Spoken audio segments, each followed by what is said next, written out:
Oi. Sabe aquela pergunta que sempre volta? Se Deus existe, é bom e todo-poderoso, por que tem tanto sofrimento por aí? É uma questão antiga, né? Com certeza. E é bem pesada. Pois é. Hoje a gente vai buscar umas ideias sobre isso num livro bem conhecido, O Problema da Dor, do C.S. Lewis. Ah, Lewis, um autor incrível, né? Não só Nárnia, mas os textos dele sobre fé são muito, muito profundos. Exato. E ele mesmo avisa no livro, né? O foco aqui não é tanto dar um abraço e consolar, mas encarar de frente o desafio intelectual que a dor traz para quem acredita. Isso, ele quer entender a lógica da coisa, dentro da visão cristã. Então, nossa ideia aqui é explorar esses argumentos dele, como ele vê Deus, como ele vê a gente, a condição humana e qual seria o papel da dor nisso tudo. Tentar entender como ele concilia essas ideias, sabe? Quem sabe até despertar o interesse em ler o livro todo. Vamos lá então. Mesmo. Pois é. E Lewis diz que isso, na verdade, diminui o que seria o amor de Deus. Para ele, o amor divino é mais intenso, mais sério, como o amor de um artista pela obra ou de um pai pelo filho. Busca o melhor pro amado, a perfeição dele, não só conforto imediato. Entendi. Não é só agradar, é transformar para melhor. Exatamente. Ele chega a chamar de uma honra intolerável. Deus nos amaria tanto a ponto de querer nos aperfeiçoar, mesmo que isso doa. E sobre Deus ser todo-poderoso. Lewis diz que isso não significa poder fazer o impossível, tipo, criar liberdade e ao mesmo tempo impedir a escolha do mal. Ah, tipo, 2 mais 2 ser 5, coisas que não fazem sentido em si. Isso.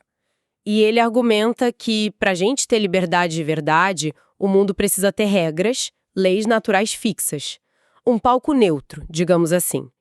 Só que esse palco, por ser neutro e ter leis, permite acidentes, permite que a natureza cause dor, ou que a gente use as coisas para o mal.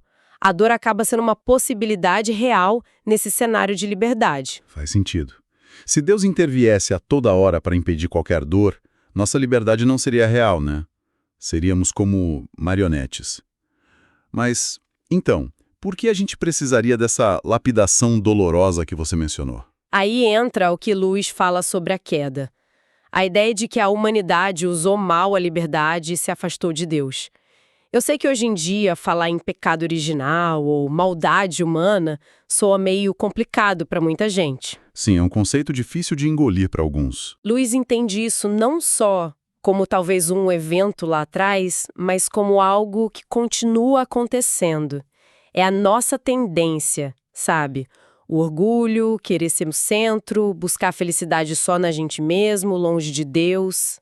Então a queda seria essa condição de desalinhamento, da gente estar meio quebrado. Exato, ele usa essa imagem de sermos uma espécie danificada, fora do nosso eixo original. E é aí, nessa condição, que a dor ganha um significado diferente na visão dele. Não é só um acidente ruim. E qual seria esse significado? Bom, ele aponta algumas funções. A primeira é que a dor quebra a nossa ilusão de que tá tudo ótimo quando na verdade não tá. O sofrimento é uma coisa que a gente não consegue ignorar, né? É como se fosse um megafone de Deus para acordar a gente. Um megafone, gostei da imagem, para chamar nossa atenção. Isso. Para dizer, olha, tem algo errado aqui na sua relação com o universo, com o Criador. A segunda função é parecida. Quebrar a ilusão de que a gente se basta. A autossuficiência, achar que a gente dá conta de tudo sozinho. Precisamente, a dor mostra como a gente é frágil, como as coisas que a gente busca para ser feliz aqui na Terra são passageiras. Ele até nota como é mais difícil a gente se voltar para Deus quando tá tudo bem, né? A dor meio que força a gente a procurar ajuda fora de nós mesmos. É verdade, né? Na dificuldade a gente tende a buscar mais, algo maior. E tem uma terceira função que é bem profunda.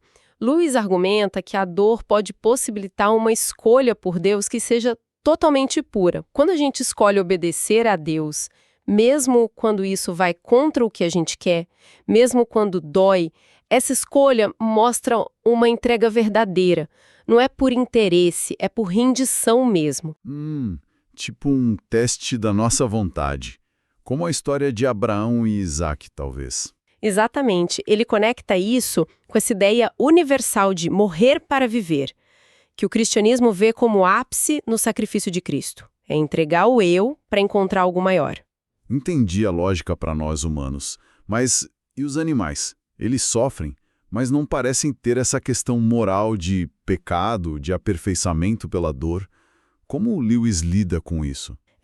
Esse é um ponto que ele mesmo admite ser muito difícil. Ele não dá uma resposta fechada, sabe? Ele explora algumas ideias, mais como especulação. Que tipo de ideias? Bom, ele fala sobre talvez uma diferença entre sentir dor, a ciência, e ter consciência moral, razão. Levanta a hipótese de talvez ter havido uma influência maligna na natureza antes do homem. E até uma ideia interessante, que talvez alguns animais alcancem algum tipo de vida eterna por meio da relação deles com os humanos que forem redimidos. Mas são só pensamentos, né? Mostra que o mistério é grande. Sim, é bem complexo mesmo. E tem outro ponto difícil que ele aborda, né? A questão do inferno. Ah, sim, ele encara isso também. E, de novo, não de forma simplista. Pro Lewis, não seria um castigo tipo vingança de Deus. Seria mais a consequência lógica e terrível da liberdade usada até o fim para rejeitar Deus. Como assim? A imagem que ele usa é forte. Seria a pessoa que escolheu a si mesma acima de tudo, fechando a porta para Deus, para o amor, para a alegria. Pelo lado de dentro, ela se tranca na própria escolha. É sombrio, mas tem uma lógica dentro da ideia de respeito absoluto pela liberdade. Puxa, é uma visão bem séria das nossas escolhas. Muito. Então, resumindo, a ideia do Lewis não é dizer que a dor é boa, ou dar respostas fáceis. É argumentar que, olhando pelo prisma da fé cristã, com criação, queda, redenção, o sofrimento não prova que Deus não é bom. Pelo contrário, pode ser um instrumento, ainda que duro, desse amor divino para chamar a gente de volta. O tal megafone para acordar a gente da ilusão. É uma perspectiva que dá o que pensar, sem dúvida. E ele deixa uma provocação no final, né? Que talvez seja o ponto para a gente levar para casa e refletir, quem sabe até lendo o livro. Qual delas? Aquela ideia, se o amor de Deus quer nos transformar, nos aperfeiçoar, e se pra gente que está meio desviado, essa transformação muitas vezes passa por abrir mão do nosso egoísmo, o que pode ser doloroso, será que querer uma vida totalmente sem dor não seria, no fundo, querer menos desse amor transformador de Deus e não mais? É forte isso. Deixa a gente pensando mesmo. Pois é. Fica aí a reflexão.